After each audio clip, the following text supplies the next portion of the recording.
I don't get much more excited about stuff than this. This is the pinnacle of design for me. It's the perfect balance. If the bike wasn't going to fall over, I'd do the old mesh of the finger things. It's the perfect balance between engineering design and simplicity. So it's not the Apple iPhone, it's, I don't know, something that's very practical. It's got 70% the power, I would say, of a hydraulic disc, but way easier to maintain and cheaper to fix. It's obviously a cable. Avid mechanicals are the best mechanical disc brakes in my opinion, and I would settle for that 70% any day of the week for the ease of maintenance. A lot of people do say they maintain their hydraulic brakes, but I don't know anybody who actually does. They take them to bike shops because they want to maintain that power, and it is superior, but that's not my style. They're superior to cantilevers, superior to calipers, and kudos to the engineers who did this. My God, you guys are brilliant. I'm going to show you how easy it is to maintain it. It's literally one of the easiest mechanical jobs you'll do on a bike. Let's get cracking. So I'll just explain to anybody who doesn't know what a disc brake actually is and how it works. So you've got your disc or rotor that rotates, and then you've got your caliper here which grabs onto that disc with two pads inside, and that's what stops the wheel from moving. So before we actually get into adjusting this thing, I'm going to show you how to actually remove the pads, and we'll take a look at how you could clean them up a little bit if they weren't grabbing so well as normal. First thing you're going to do is to remove your wheel. Most bikes can have a quick release.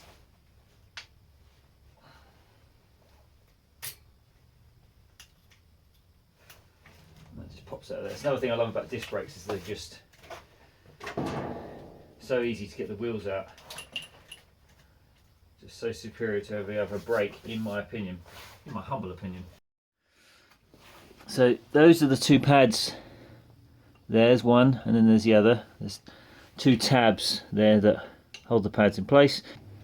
It's actually easier, I think, yeah, get one out at a time. So ignore the old tree surgeons in the back there. Okay, and then we'll just go and take a look at those now. Wow, it's gone oddly very quiet. There's about 5 guys chainsawing trees behind me, trying to clear up the railway to stop them, you know, interfering with the trains.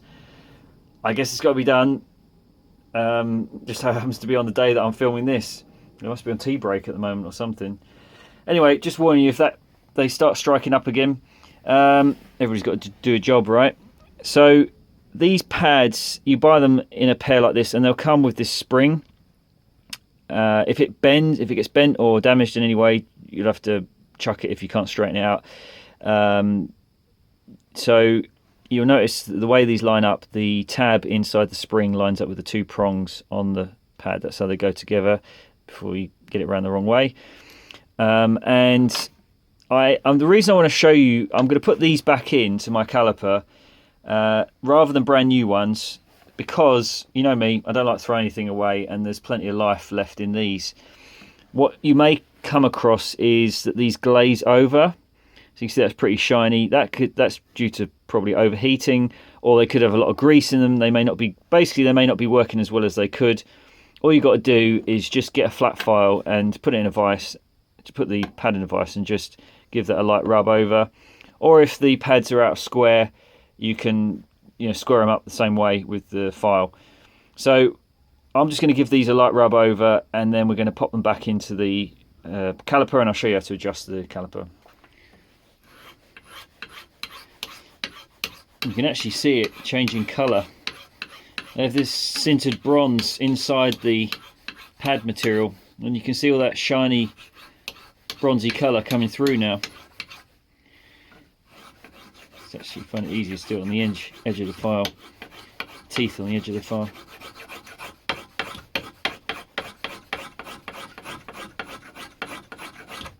Now that, you can actually see the striations of my, or maybe it's the actual material.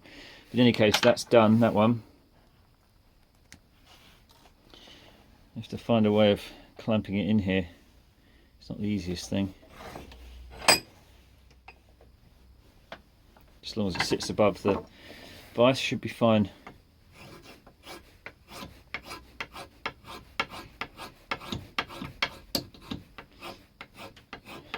Don't want to do it too much because you'll put it out square, but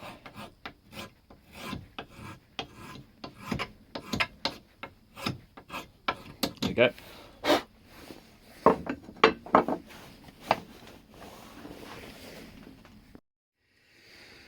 Now, what I would recommend is to spray, if it hasn't been, the pads haven't been taken out for a while, spray a bit of GT85 in there. Obviously, you don't want to be doing it when the pads are in. You don't want to be getting any kind of grease or anything on the actual pad surfaces, but spraying a bit in there, it'll loosen the dials up and allow the reinstallation to be much easier. If you roll back the video, you'll see that these long tabs that go on the outside go towards the bottom if we've got the bike upside down, or the top if it's the right way up. Now, I personally find this to be the hardest part of the job, because you got to line it up. I'll show you from the other side in a sec. You've got to line it up, and it's got to be a satisfying click. It should pop in, there you go, pop in place. It hasn't clicked in; they're not in properly, and you'll see that you can see the sprung loaded tension in both of the pads, so that's in properly. And I'll show you from the other side. You see, in that hole there, you can see those tabs, so that's got to line up in there, and then you know that it's properly in place. Now, what we can do is we can put the wheel back in and then start to adjust the caliper. So the wheel's back in and it turns freely, as you can see. It's rubbing a little bit in the pads, but that's fine. Next thing we're going to do is to adjust the barrel adjuster on the brake lever. So making sure you've got the right lever. I'm just checking that it does move the caliper that I want.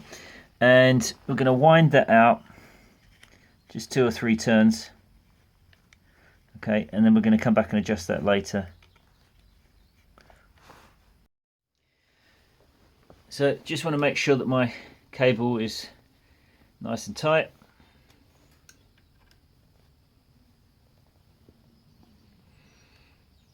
Just pull it by hand.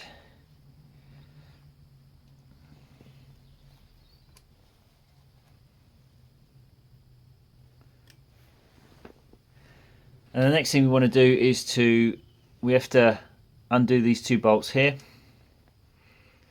And that allows us to set the caliper exactly parallel around this rotor, or at least set the pads exactly parallel to this rotor.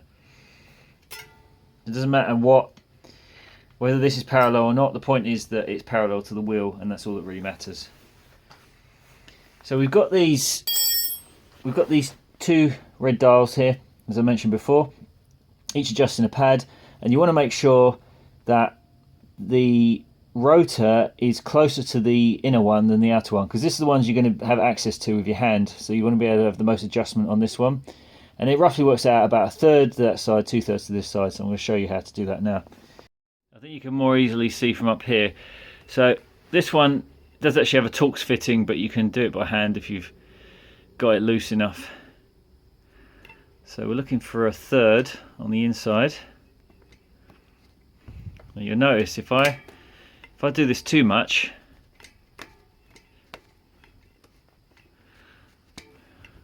the more and more I turn it, you see it's pushing it over to the right. So that's more to the right than the left. So we don't want that. We're going to back that off.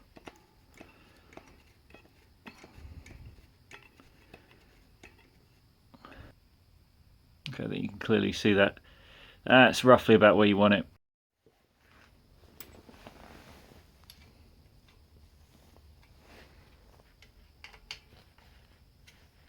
Just do it loosely at first so it doesn't skew one way or the other.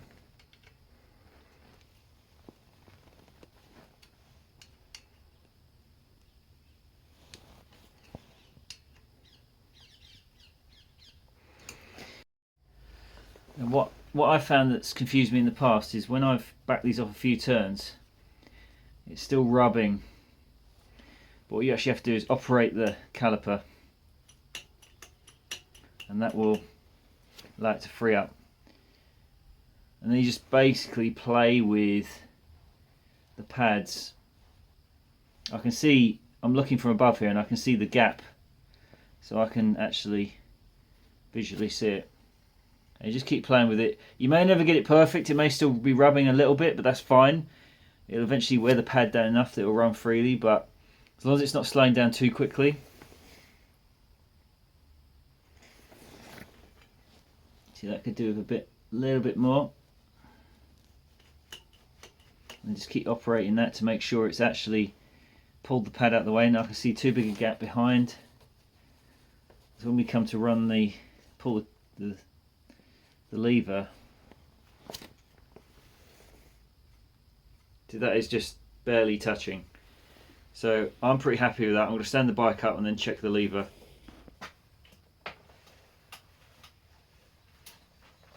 I'm going to say that is pretty darn good.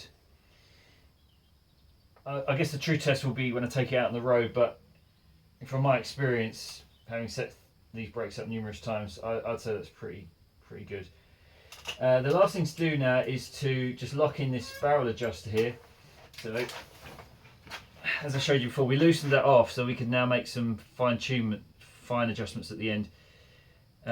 So as it stands, if I want that to be